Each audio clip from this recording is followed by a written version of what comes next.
নমস্কার, কেমন আছেন সবাই? আশা করি ভালো আছেন। আমার রান্নাঘরে আপনাদের সবাইকে স্বাগত জানাই। আজ আবারও একটা নতুন রেসিপি নিয়ে আপনাদের সামনে শেয়ার করতে চলে এলাম। আজ বানাবো মুড়ি ঘন্ট মাছের মাথা দিয়ে। এই মুড়ি ঘন্টটা দুইভাবে হয়, একটু গ্রেভি গ্রেভি আর একটু ঝরঝরে। আজ আমি ঝরঝরেভাবে মুড়ি ঘন্ট করে দেখাবো। এই মুড়ি ঘন্টটা বানাতে আপনারা কাতলা মাছের ব্যবহার করবেন। কাতলা মাছের মাথাটা দিয়ে ভালো হয়। আমি এখানে রুই মাছের মাথা নিয়েছি।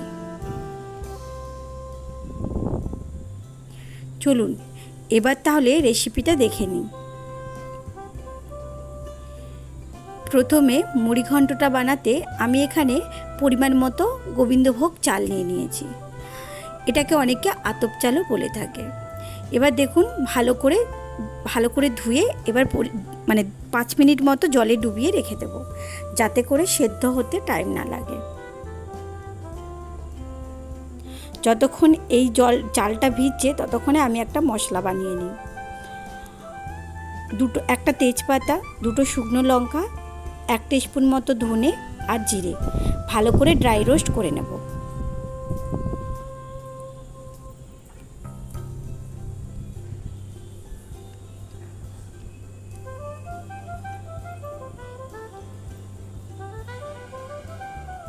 প্রায় 2 মিনিট মতো ভাজার পরে এখানে গোটা এলাচ আর 2 দারচিনি দিয়ে দিলাম।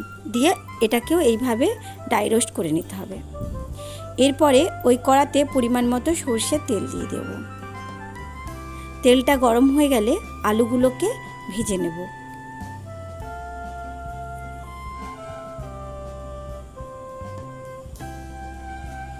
আমি কয়েকদিন আমার পার্সোনাল প্রবলেমের জন্য আপনাদের সঙ্গে ভিডিও শেয়ার করতে পারিনি। এবার দেখুন প্রায় 5 থেকে 6 মিনিট মতো ভালো করে লাল লাল করে আলুগুলোকে ভেজে নিতে হবে। এবার দেখুন আলুগুলো ভাজা হয়ে গেছে। এবারে আমি আলুগুলোকে তুলে নেব।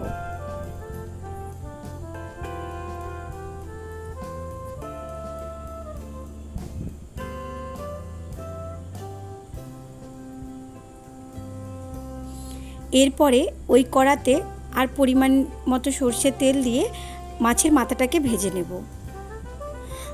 আমি গোটা মাথা দিয়েছি, আপনারা কেটে নিতেও পারেন। আমি আগেই বলেছি কাতলা মাছের মাথা দিয়ে ভালো হয়। আমি এখানে রুই মাছের মাথাটা নিয়েছি। এবার দেখুন ভালো করে মাথাটা ভাজা হওয়ার পরে আমি এখানে খুন্তি দিয়ে ভেঙে নিয়েছি। আর যে পরিমাণ মতো ভেঙে নেব ওটা হাত দিয়ে গুঁড়ো করে নেব। এরপরে ওই কড়াতে অল্প পরিমাণে সরষের তেল দিলাম।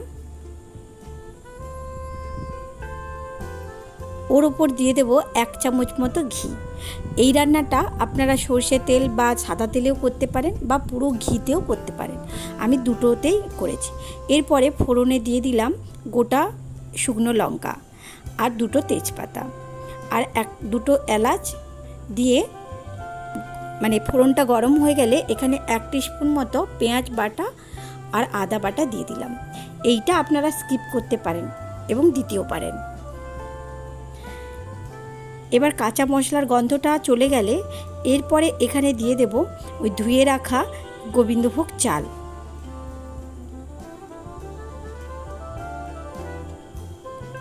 দিয়ে প্রায় গ্যাসের ফ্লেমটা হাই হিটে 2 মিনিট মতো ভালো করে ভেজে নিতে হবে।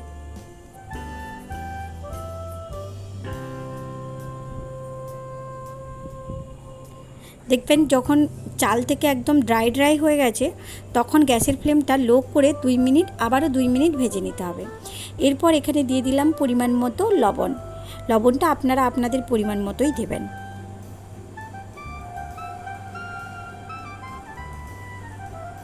দেখুন চালের কিন্তু যে জল ভাবটা ছিল সেটা কিন্তু একদম শুকিয়ে গেছে। এরপরে এখানে আমি অ্যাড করব 1 কাপ মতো জল।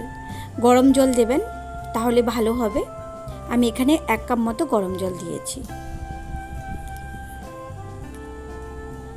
এইভাবে গ্যাসের ফ্লেমটা কিন্তু হাই থাকবে। এরপরে দিয়ে দিলাম ভেজে রাখা আলু, দিয়ে ভালো করে নাড়িয়ে নিতে হবে। এবার ঢাকা দিয়ে গ্যাসের ফ্লেমটা লো করে 5 মিনিট মতো ছেড়ে দিন। এরপরে এখানে হলুদ গুঁড়ো, পরিমাণ মতো লঙ্কা গুঁড়ো, পরিমাণ মতো ধনিয়া গুঁড়ো দিয়ে ভালো মতো কষিয়ে নিতে হবে। এইভাবে গ্যাসের ফ্লেমটা কিন্তু লোই থাকবে।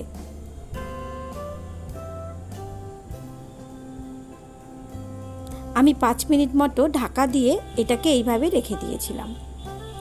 এবার দেখুন জলটা ঝরে যাওয়ার পরে ভাতটা কেমন ফুটে গেছে। ভাত কিন্তু এখনও হয়নি, এরপরে অল্প জল জল দিয়ে করতে হবে।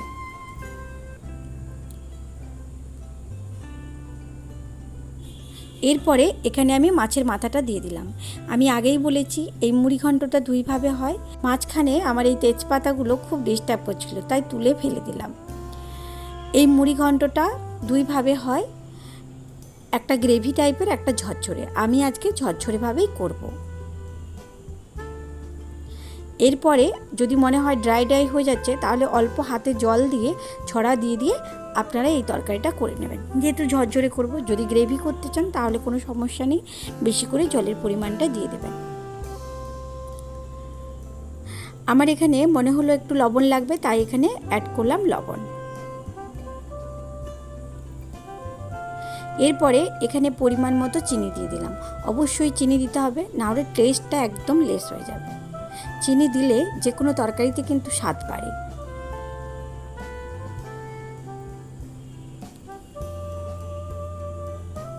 দেখুন আলুও পুরো সেদ্ধ হয়ে গেছে আর দেখতেও সুন্দর লাগছে। এরপরে এখানে আমি অ্যাড করব প্রথমে যে গুঁড়ো মশলাটা আমি বানিয়ে নিয়েছিলাম, যেটা ধনে চিড়িয়ে যেটা ভেজে নিয়েছিলাম, এরপর এটা অ্যাড করব। আমি অল্প অল্প করে গুঁড়ো করেছি ধামাদিস্তাতে, আপনারা চাইলে মিক্সিতেও গুঁড়ো করে নিতে পারেন। এই ভাজা মশলাটা দেওয়ার পরে একটা সুন্দর ঘ্রাণ বেরিয়েছে, খেতেও কিন্তু ভালো লাগে। এবার দেখুন আমার এই মুড়ি ঘন্টটা কিন্তু রেডি। আর 2-5 মিনিট নেড়ে নিলে আমার কিন্তু মুড়ি ঘন্টটা একদম রেডি। দেখুন দেখতে যতটা না ভালো হয়েছে, খেতে কিন্তু আরও টেস্ট হয়েছে। আপনারা না বানালে কিন্তু বুঝতেই পারবেন না। একদম চালগুলো পারফেক্ট সেদ্ধ হয়েছে আর একদম ঝরঝরে হয়েছে। এইভাবে কম জল আমার মতো বানিয়ে আপনারা কিন্তু আমাকে কমেন্ট করে জানাবেন। আমার এই রেসিপিটা আপনাদের যদি ভালো লেগে থাকে তাহলে নিজেরা বানিয়ে অবশ্যই কমেন্ট করে জানাবেন কেমন হয়েছে। আর যদি ভালো লেগে থাকে একটা লাইক দেবেন। খুব ভালো লেগে থাকলে বন্ধু আর ফ্যামিলির সঙ্গে শেয়ার করবেন। আর আমার পরবর্তী ভিডিও যদি আপনারা কেউ দেখতে চান তাহলে সাবস্ক্রাইব করে পাশে থাকবেন। চলুন দেখা হচ্ছে পরের ভিডিওতে।